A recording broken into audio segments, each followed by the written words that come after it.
So hello मेरे GC 3.0 के प्यारे प्यारे बच्चों, व्हाट्सअप, क्या हाल चाल, क्या चल रहा है? ओके, बहुत दिन से कन्फ्यूजन था, 2 दिन से बच्चों की बोले तो धक धक हो गई थी कि मृत्युंजय सर पता नहीं क्या कर रहे हैं, मृत्युंजय सर पता नहीं हमको पढ़ाएंगे कि नहीं केमिकल काइनेटिक्स। हम तो स्टेट बोर्ड के हैं, हम तो जेई कर रहे हैं, हम तो नीट कर रहे हैं, क्या सर सिर्फ CBSE पढ़ाएंगे? ना सर, सबको पढ़ाएंगे। मृत्युंजय सर आपके लिए हैं, आपकी बात सुनते हैं, और हम लोग स्टेट बोर्ड वाले बच्चों का भी ध्यान रखेंगे, हम लोग जेई और नीट का भी ध्यान रख रहे हैं। GC 3.0 बैच के अंदर ऐसा नहीं है कि सिर्फ CBSE का ध्यान रख रहे हैं।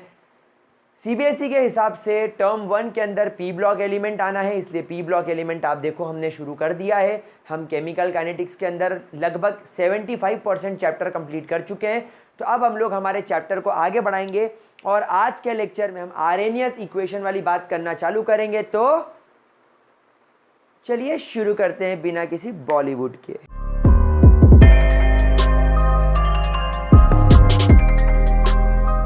तो चलो गाइस, हेडिंग डालो आप लोग, टेम्परेचर डिपेंडेंस, टेम्परेचर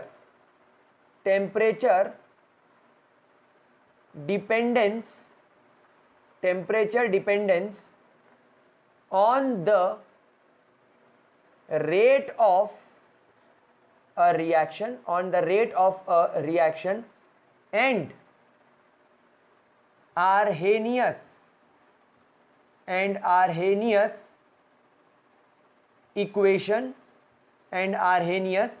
equation। क्या हम लोग शुरू करें मेरे प्यारे प्यारे बच्चों? ओके, तो देखो गाइस, एक्चुअली एक केमिकल रिएक्शन हो रही थी, KClO3। इसका बेसिकली डीकंपोजिशन हो रहा था। क्या हो रहा था? डीकंपोजिशन। जब हमने इसका डीकंपोजिशन 0 डिग्री सेल्सियस पर किया तो हमने पाया कि हमें 2 KCl तो मिला और 3 O2 मिला, लेकिन ये होने में लगभग हमें 10 दिन का समय लगा। कितना समय लगा? 10 दिन का समय लगा। जब हम लोगों ने सेम रिएक्शन को 25 डिग्री सेल्सियस पर करने की कोशिश करी तब हमें 50 मिनट्स का समय लगा, लेकिन 50 मिनट के अंदर यह केमिकल रिएक्शन पूरी तरीके से कंप्लीट हो गई। जब हम लोगों ने इस केमिकल रिएक्शन को 50 डिग्री सेल्सियस पर किया, सॉरी, ये 25 डिग्री सेल्सियस पर 12 मिनट लगे, सॉरी, तो 5 मिनट में ये केमिकल रिएक्शन खत्म हो गई। इसको लगे 5 घंटे और इसको लगे 12 मिनट। ठीक है, अब सही हो गया, कोई बात नहीं, चेक करना इज ऑलवेज बेटर देन गलत लिखना। तो ये देखा गया कि किसी भी केमिकल रिएक्शन के अंदर टेम्परेचर का एक बहुत ज़्यादा इंपॉर्टेंट रोल है। तो यहां पर एक स्टेटमेंट आया इसकी वजह से, that when in a chemical reaction,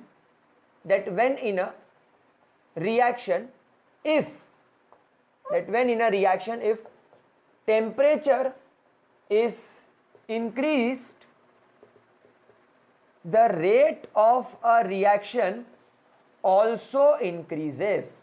आपकी केमिकल रिएक्शन का रेट भी बढ़ जाएगा। इनफैक्ट एक बहुत इंपॉर्टेंट बात यहां पर आपको नोट करनी है, that as the temperature is increased by 10 degree Celsius, जब आप टेम्परेचर को 10 डिग्री सेल्सियस से बढ़ा दोगे, the rate of reaction will becomes double. Bracket में लिखेंगे समटाइम्स ट्रिपल। वैसे हम लोग डबल को ही लेकर चलेंगे। मतलब अगर आपने किसी भी केमिकल रिएक्शन के अंदर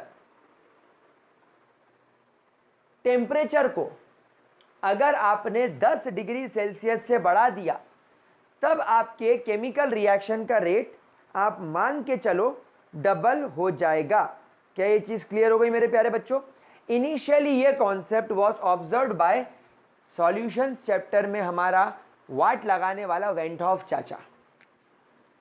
तो इट वॉज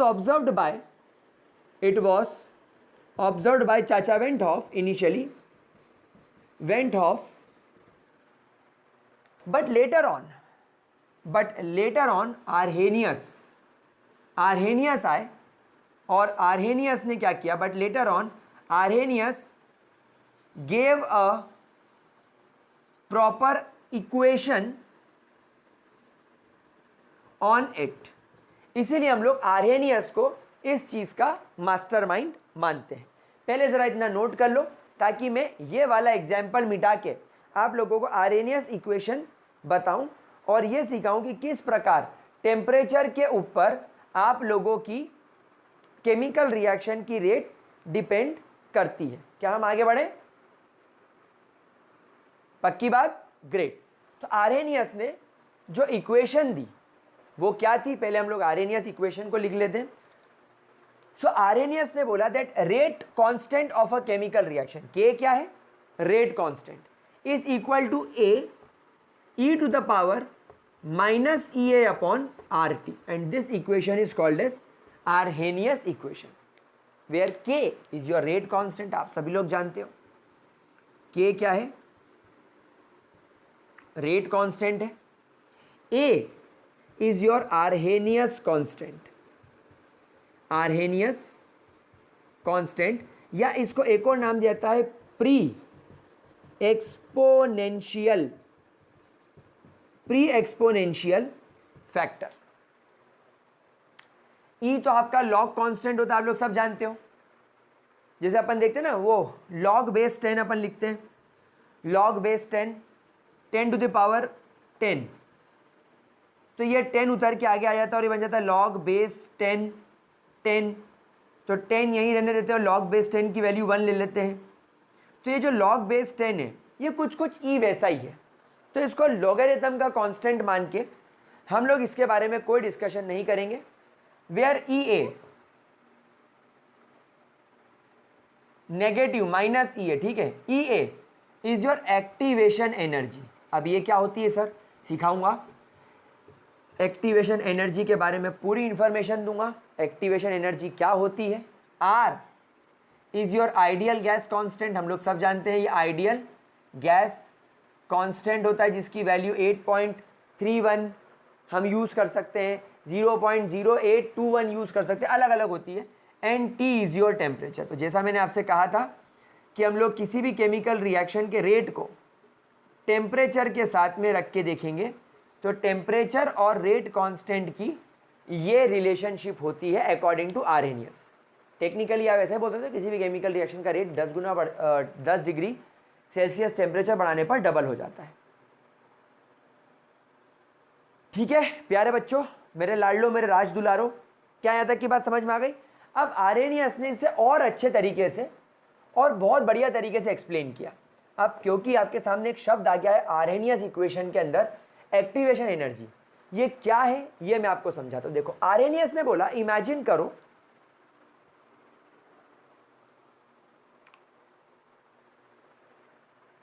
दो मॉलिक्यूल्स है, मैंने इमेजिन करे दो मॉलिक्यूल्स H H, ये अपने दो मॉलिक्यूल्स हैं H2, बढ़िया तरीके से जुड़े हुए हैं और अच्छा सुखी सुंदर परिवार चला रहे हैं। और एक और है आयोडीन, ये दो मॉलिक्यूल्स हैं, एक H2 और एक I2। क्या अभी ये दोनों अपने मॉलिक्यूलर फॉर्म में हैं? जी हाँ सर, अभी ये दोनों बढ़िया मॉलिक्यूलर फॉर्म में दोनों मॉलिक्यूल्स हैं। क्या आप मुझे बता सकते हो कोई भी एटम मॉलिक्यूल क्यों बनाता है?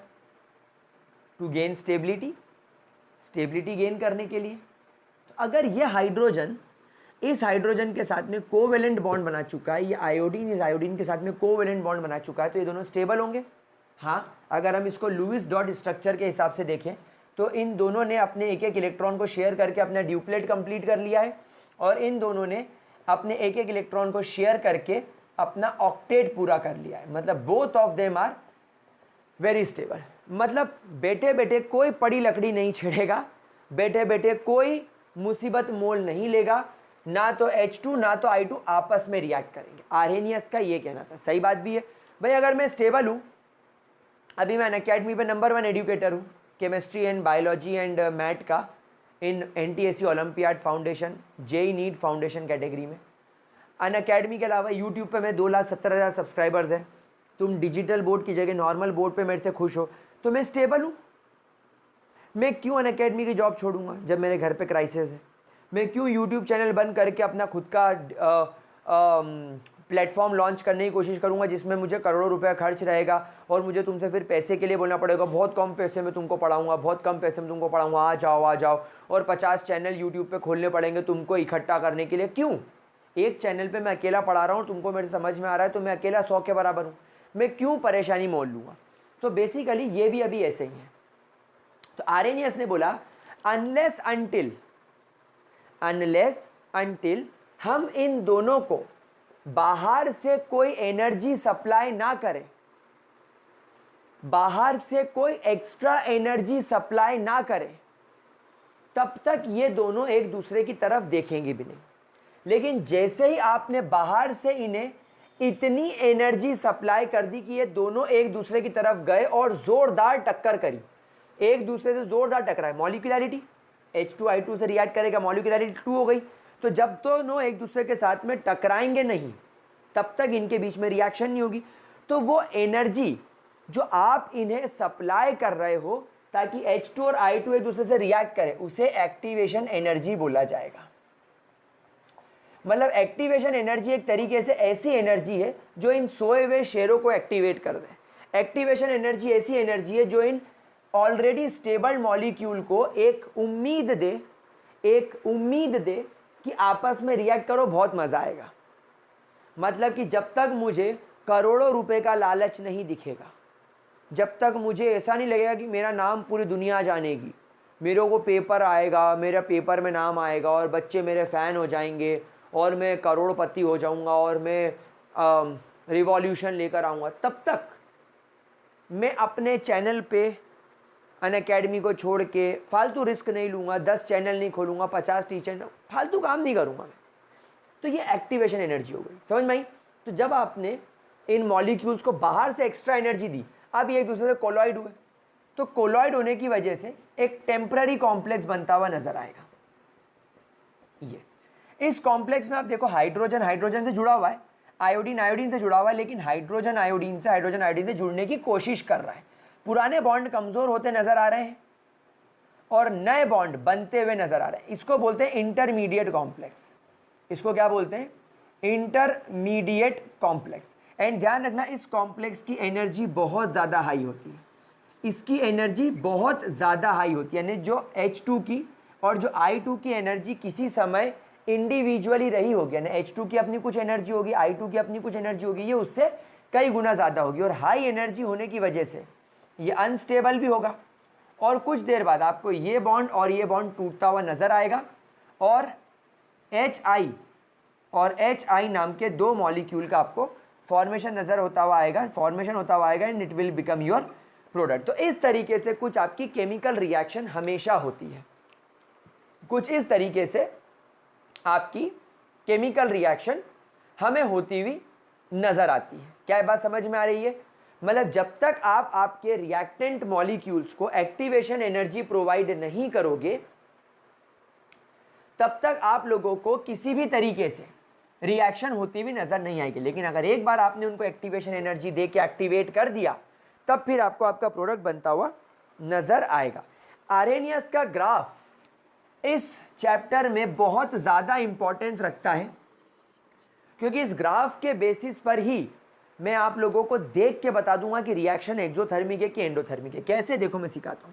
आर्हेनियस ने एक एक्सिस पर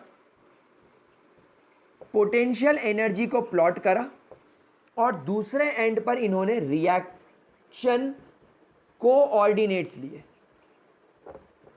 रिएक्शन कोऑर्डिनेट्स लिए ना। कोऑर्डिनेट्स का मतलब क्या? मतलब रिएक्शन कैसे आगे बढ़ रही है। इनिशियली रिएक्टेंट्स थे, फिर इंटरमीडिएट बना, फिर प्रोडक्ट बना, ये रिएक्शन कोऑर्डिनेट है। मतलब रिएक्शन के अंदर शुरू में क्या था? रिएक्टेंट। तो आपको यहाँ पर रिएक्टेंट दिखेंगे, यहाँ पर इंटरमीडिएट दिखेगा, यहाँ पर प्रोडक्ट दिखेगा। क्या बात समझ में आ गई? तो इनिशियली आर्हेनियस ने बोला कि जब H2 और I2 थे तो मुझे H2 I2 कुछ यहाँ पर नजर आए, H2 एंड I2 मुझे यहाँ पर नजर आए। They are having a specific amount of energy. इनके पास में अपनी खुद की कुछ एनर्जी हुआ करती थी, इनके पास में अपनी खुद की कुछ एनर्जी हुआ करती थी। अब हमने क्या करा, हमने इन्हें बाहर से एनर्जी सप्लाई करी। एनर्जी सप्लाई करने की वजह से धीरे धीरे इनकी एनर्जी बढ़ी बढ़ी बढ़ी बढ़ी और एक ऐसा पॉइंट आया जहाँ पर इनकी एनर्जी अपने पीक पर पहुँच गई, जहाँ पर इन रिएक्टेंट की एनर्जी अपने पीक पॉइंट पर पहुँच गई, अपने हाईएस्ट पॉइंट पर पहुँच गई। And this point is called as activation energy. इस पॉइंट को बोलते हैं एक्टिवेशन एनर्जी। देखो इसका मैं बहुत अच्छा एग्जांपल बताऊं। तुम बहुत शांत और सुशील टाइप के लड़के हो, तुम्हारा दोस्त बहुत ज़्यादा बदतमीज और जानवर टाइप का है, आए दिन तुम्हें मारता रहता है। अब एक दिन तुम अपनी बाबू सोना के साथ में खड़े थे और उसने पीछे से आया और आपका बोला अरे भाई क्या हाल चाल, और मजाक में एक लपड़ दे दिया। अब बहुत शांत हो, आपने बोला कंट्रोल उदय कंट्रोल, आपने उसका एक चापट सहन कर लिया।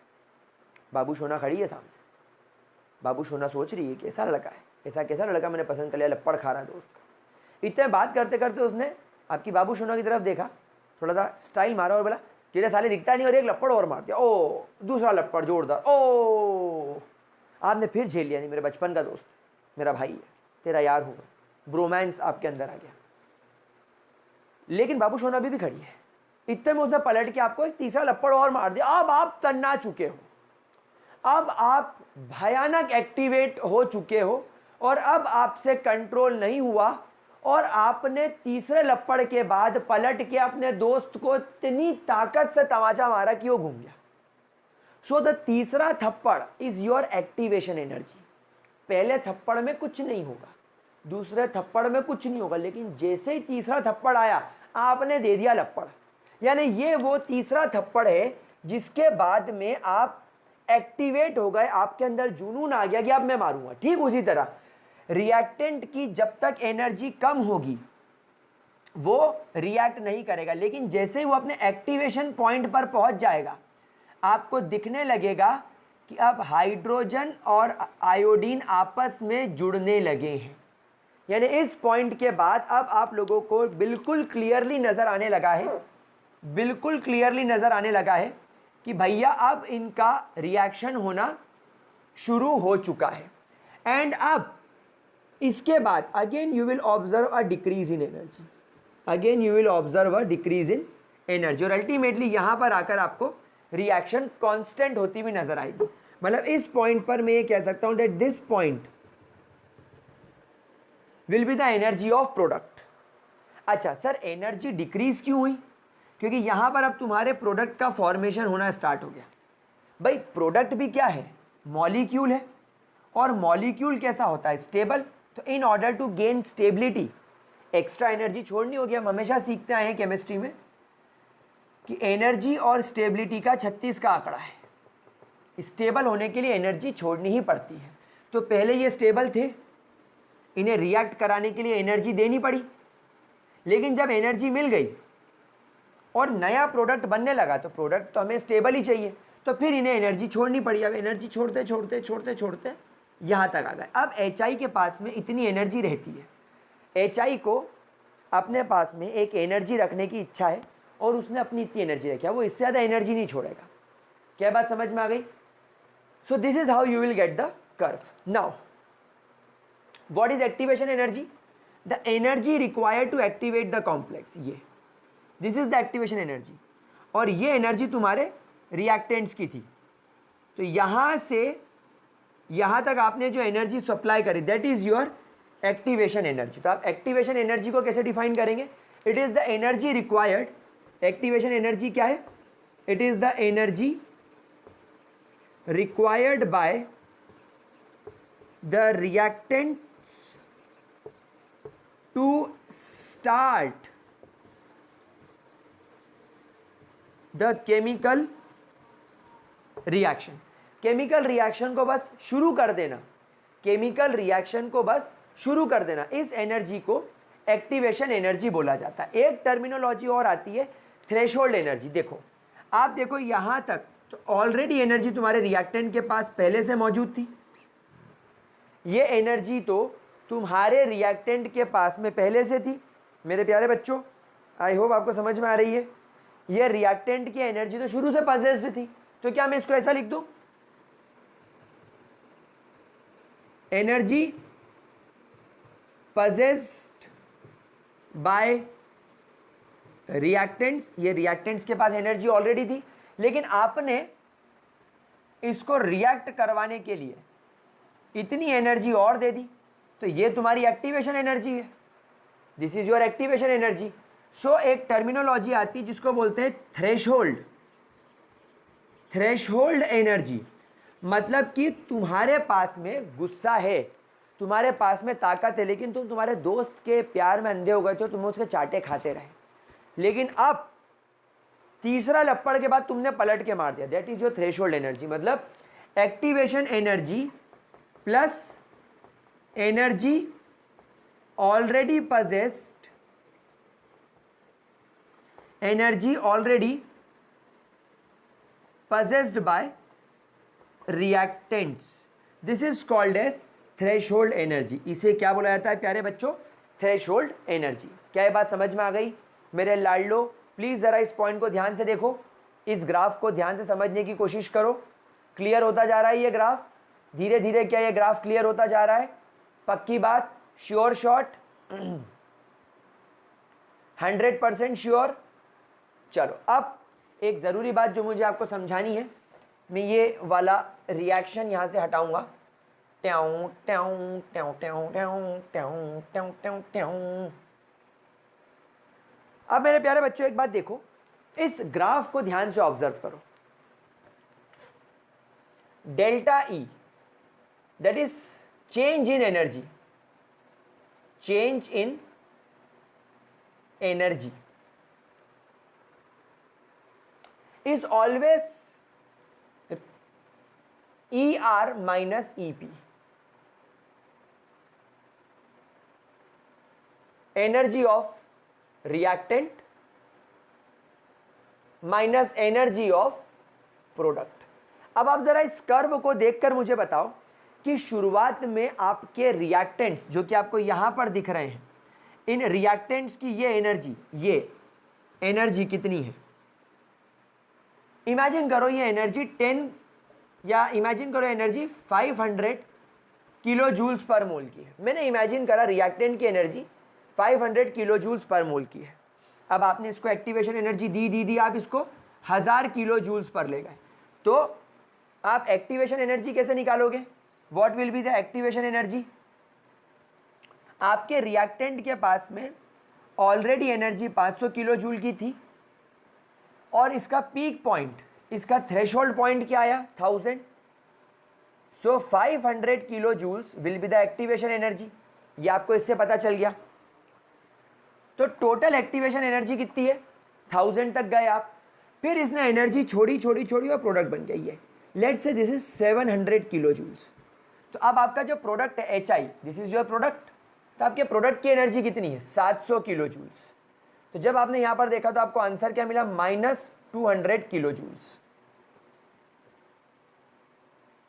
-200 किलो जूल्स। सॉरी, मैंने इसको उल्टा लिख दिया, I am really sorry. Product पहले आता है, product minus reactant, I am sorry, product minus reactant. तो it will be 700 will be the product minus 500 will be the reactant. तो टोटल डिफरेंस क्या है? +200 किलो जूल पर मोल। अब जब कभी भी आप थर्मोडायनेमिक्स में पढ़ के आए हो, डेल्टा ई की वैल्यू पॉजिटिव होती है, आपकी रिएक्शन एंडोथर्मिक कहलाएगी। एंडोथर्मिक मतलब जिसने एनर्जी को अब्जॉर्ब किया हो। भाई जब ये शांति से अपने रिएक्टेंट फॉर्म में पड़ा था तब तो इसकी एनर्जी 500 थी, तुमने इसको एनर्जी दी और इसको एक्टिवेट कर दिया। अब इसने बोला मैं तो रिएक्ट करूंगा। अब जब इसने रिएक्ट करा तो इसने रिएक्शन शुरू करी, लेकिन रिएक्शन शुरू करने के बाद इसने बोला भाई मेरे को तो प्रोडक्ट बनना है, मेरे को तो एनर्जी छोड़नी। इसने एनर्जी छोड़ दी। छोड़ दी, लेकिन ये कितनी एनर्जी छोड़ पाया? सिर्फ 300 किलो जूल। बाकी ये 700 पे आकर रुक गया। मतलब HI के पास में जो एनर्जी होती है, जैसे H2 और I2 के पास में सिर्फ इतनी एनर्जी थी, लेकिन HI के पास में इतनी एनर्जी, मतलब इसने H2 और I2 के मुकाबले 200 किलो जूल की एनर्जी ज़्यादा अब्जॉर्ब करी। मतलब ये रिएक्शन कैसी हो गई? एंडोथर्मिक। लेकिन अगर इमेजिन करो ये कर्व यहाँ ना रुकते हुए, इमेजिन करो ये कर्व यहाँ ना रुकते हुए, ये कर्व यहाँ रुकता, यहाँ आके कांस्टेंट होता, आपका HI नाम का प्रोडक्ट यहाँ आके अगर कांस्टेंट होता, तो अब ये पूरा पॉइंट हट गया। अब आप इसको यहाँ पर चेक करना पड़ेगा। तो अब मैं इसको यहाँ देखता हूँ, तो ये 400 किलो जूल हो गया। मतलब अब आपके प्रोडक्ट के पहले रिएक्टेंट की एनर्जी तो 500 थी, आपने उसको बढ़ाई, थ्रेशोल्ड पर लाए, पीक पर लाए, एक्टिवेट करा, फिर उसने एनर्जी छोड़ी HI बनाया। अब HI की एनर्जी 400 हो गई। मतलब इसकी एनर्जी -100 किलो जूल हो गई। और माइनस का मतलब रिएक्शन हमेशा कैसी होती है? Exothermic. Minus sign is always exothermic. मतलब आपके रिएक्टेंट के पास ज़्यादा एनर्जी थी, प्रोडक्ट के पास कम, यानी प्रोडक्ट ने रिएक्टेंट से भी ज़्यादा कम एनर्जी है, रिएक्टेंट के मुकाबले प्रोडक्ट के पास और कम एनर्जी है। तो हम देखेंगे कि रिएक्टेंट के पास 500, प्रोडक्ट के पास 400, मतलब इसने 100 किलो जूल की एनर्जी छोड़ दी, उसके बाद प्रोडक्ट बना। मतलब रिएक्शन कैसी हो गई? एक्सोथर्मिक। तो इस तरीके से आप आरेनियस इक्वेशन के ग्राफ को देखकर आप ये बता सकते हो कि रिएक्शन एक्सोथर्मिक है कि एंडोथर्मिक है। थोड़ी देर पहले मैंने आपको समझाया था। ठीक है, कोई दिक्कत इसके अंदर, कोई परेशानी? क्या यहाँ तक का सब कुछ बढ़िया तरीके से क्लियर हो गया मेरे प्यारे बच्चों?